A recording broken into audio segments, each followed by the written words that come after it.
नमस्कार, Vibhas Mishra astrology world में आप सबका पुनः हार्दिक स्वागत है। आज का एपिसोड है, इसमें हम जानेंगे कि अगर मस्तिष्क रेखा लंबी हो, यानी इस प्रकार की मस्तिष्क रेखा हो, तो इसका रिजल्टेंट वैल्यू क्या होगा। देखिए, मस्तिष्क रेखा आमतौर पे जितनी छोटी हो उतना अच्छा है। मस्तिष्क रेखा जितनी लंबी हो उतना ज़्यादा मानसिक तनाव, ये तय समझिए। छोटी मस्तिष्क रेखा चतुर बुद्धि, बहुत ज़्यादा तेज़ दिमाग, कुशल व्यापारी, कुछ अपने क्षेत्र में दक्ष, ये सारा चीज़ हमने पाया है। पर वहीं पे अगर मस्तिष्क रेखा टूटी हुई हो इस तरीका का, तो मानसिक तनाव, डिप्रेशन, आत्महत्या की प्रवृत्ति, बार बार असफलता, जिसके कारण से डिप्रेशन का कारक है। मस्तिष्क रेखा अगर लंबी हो तो आप समझ लें कि ऐसे लोगों को जीवन में एक बार डिप्रेशन का शिकार जरूर होना पड़ता है। तो आज के एपिसोड में हम ये मस्तिष्क रेखा के बारे में जानेंगे। चलिए, मस्तिष्क रेखा मध्यम होनी चाहिए, बहुत लंबी भी नहीं होनी चाहिए, बहुत छोटी भी नहीं होनी चाहिए। मस्तिष्क रेखा आमतौर पे अगर मध्यम है तो जातक में ज़बरदस्त टैलेंट होता है। पर वहीं अगर आप देखें, मस्तिष्क रेखा इस तरीक़ा से बढ़ते हुए अगर टूट रही हो, जैसे इनके हथेली में है, तो बार बार जीवन में बारंबार हानि का कारक है, चोट चपेट का कारक है, समस्या का कारक है, डिप्रेशन का कारक है। नौकरी कर रहे हैं तो बार बार नौकरी में बदलाव होगा, व्यापार कर रहे हैं तो बार बार व्यापार में हानि का सामना ऐसे लोगों को करना पड़ेगा। ऐसे लोगों को चाहिए कि अपने इष्ट देव का पूजा करते रहें। आमतौर पे ऐसे लोगों को बहुत बार हमने सलाह दिया है कि पंचमुखी हनुमान की पूजा जरूर करनी चाहिए, मंगलवार का उपवास जरूर रखना चाहिए, क्योंकि हमने कहा ना कि मस्तिष्क रेखा का टूटा होना ये जीवन में चोट चपेट का कारक है। तो इसलिए ऐसे लोगों को हनुमान जी की आराधना जरूर करना चाहिए, सुंदरकांड का पाठ करना चाहिए। मंगलवार के दिन किसी हनुमान मंदिर में जाके लाल झंडा छत पे जरूर लगाना चाहिए। इससे केतु जो है वो बैलेंस हो जाता है। अब देखिए, मस्तिष्क रेखा अगर बहुत लंबी है तो हमने देखा ऐसे लोग साइंटिस्ट भी होते हैं, शोधकर्ता भी होते हैं, अपने क्षेत्र में निपुण भी होते हैं, यानी रिसर्च से भी जुड़ते हुए हमने देखा है।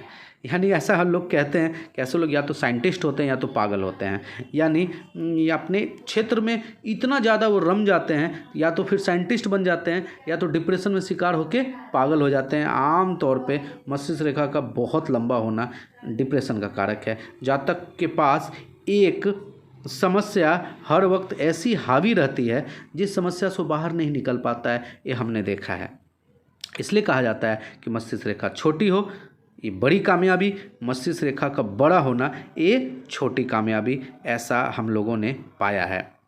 अब मस्तिष्क रेखा यहाँ पर देखें, अगर ये छोटी है और साथ में ये मस्तिष्क रेखा दोहरी हो जाए, देखें यहाँ पे छोटी है पर दोहरी भी हो, तो ऐसे लोग मल्टी टैलेंटेड होते हैं, एक बार में एक से ज़्यादा काम कर लेते हैं। कहीं जॉब भी कर रहे हैं, कहीं व्यापार भी कर रहे हैं। अब इस पर डिपेंड करता है कि किधर की मस्तिष्क रेखा टूटी हुई है।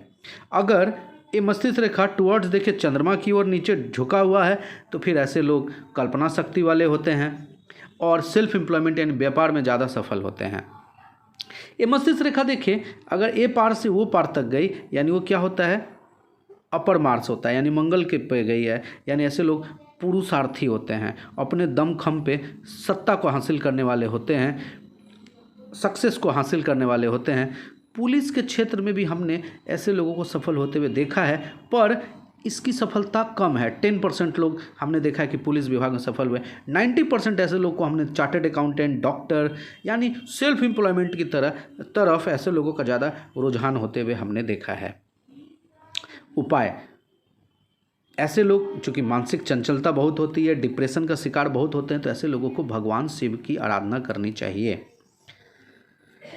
कच्चा दूध, दही, घी, मधु, गंगा जल, ये पंचामृत को चांदी का लोटा में लेके नंगे पांव किसी शिव मंदिर जाना चाहिए, ओम नमः शिवाय बोलते हुए, और इस पंचामृत से महादेव का अभिषेक करना चाहिए। फिर मंदिर प्रांगण में शुद्ध जल की व्यवस्था हो तो 1 लोटा शुद्ध जल लें और उसे पुनः महादेव को चढ़ाएं और अपनी पहली 3 उंगली से शिवलिंग को स्पर्श करके अपने माथे में लगाएं। ओम नमः शिवाय का 108 माला जाप करें।